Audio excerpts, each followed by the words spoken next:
One of the biggest and most gruesome movements in history is the French Revolution. Heroes turned into monsters before the very eyes of the civilians.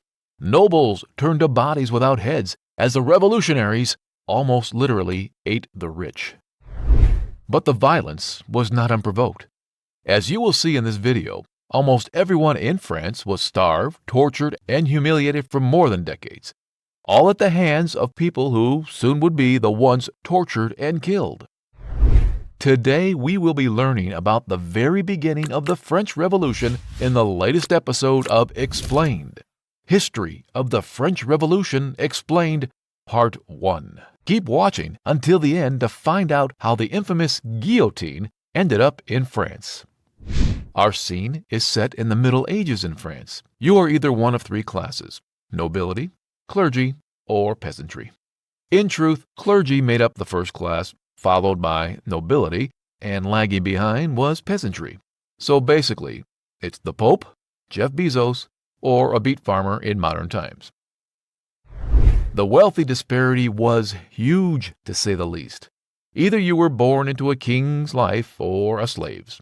There was no concept of climbing the social and financial ladder. You either died rich or you were born poor. These two situations could never coexist. And this wasn't a sudden situation. The old regime was ancient and upheld for centuries. It would have maybe made sense if a considerable percentage was living in luxury, but guess what? Only 3% of the population wasn't below the poverty line. 3! Only 3% of people formed policies that would affect the entire country. No wonder horrors were upon them. And the system was not like ours, where the 1% makes the policies, but regardless, the other population has somewhat of an influence upon them.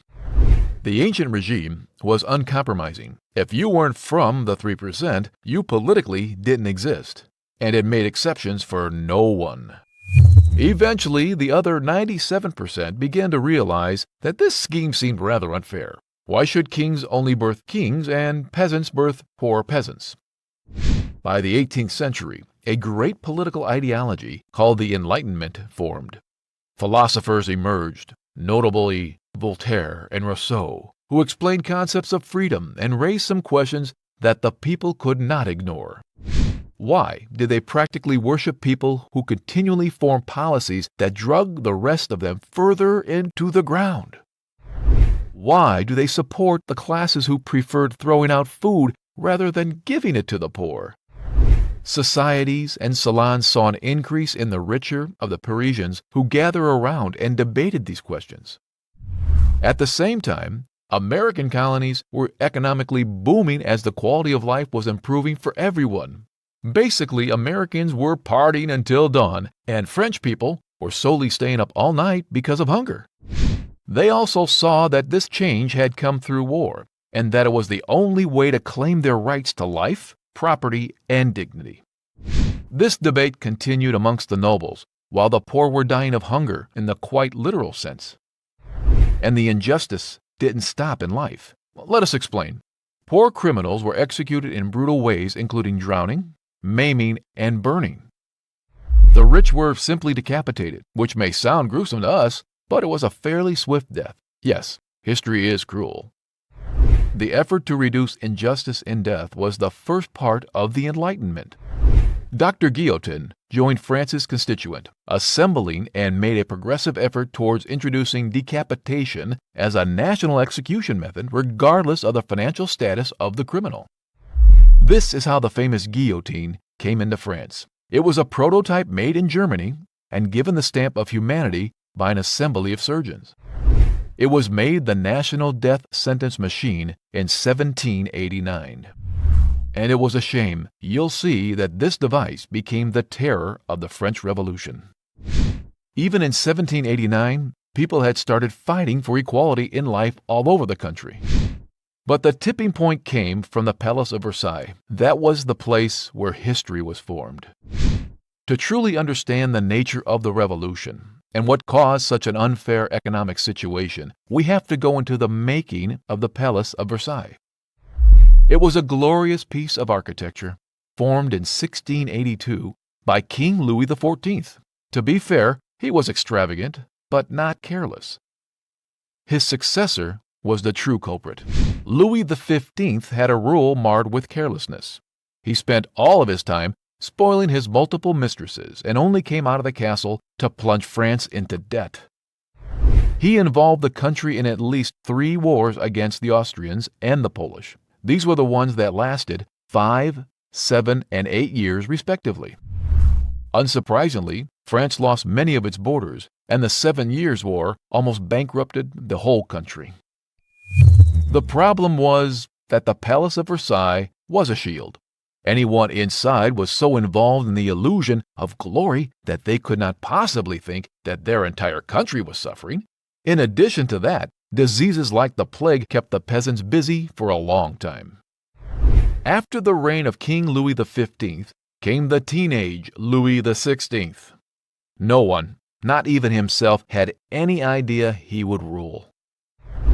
Then came Marie Antoinette, the queen who plunged France into debt faster than any war could. She was vivacious and a great spender. Even though she had a wardrobe allowance of £3.6 million, she blew it very easily by ordering diamonds and gold embroidery. She soon gained the title as Madame Deficit, as she continued to squander the treasury on lavish parties and dinners according to noble French culture. Her illusions reigned far from the palace too. Once she took a trip to the city and wrote to her mother, "What was really affecting was the tenderness and the earnestness of the poor people, who, in spite of the taxes with which they are overwhelmed, were transported with joy at seeing us." This sentence shows us a truly terrifying mix of apathy and illusion. She knew that the poor suffered from the taxes and yet was unable to see any expression on their faces beyond wonder at the nobility. Unsurprisingly, the poor only looked upon her with hatred. They made obscene pamphlets about her and the lavish parties that drained their finances.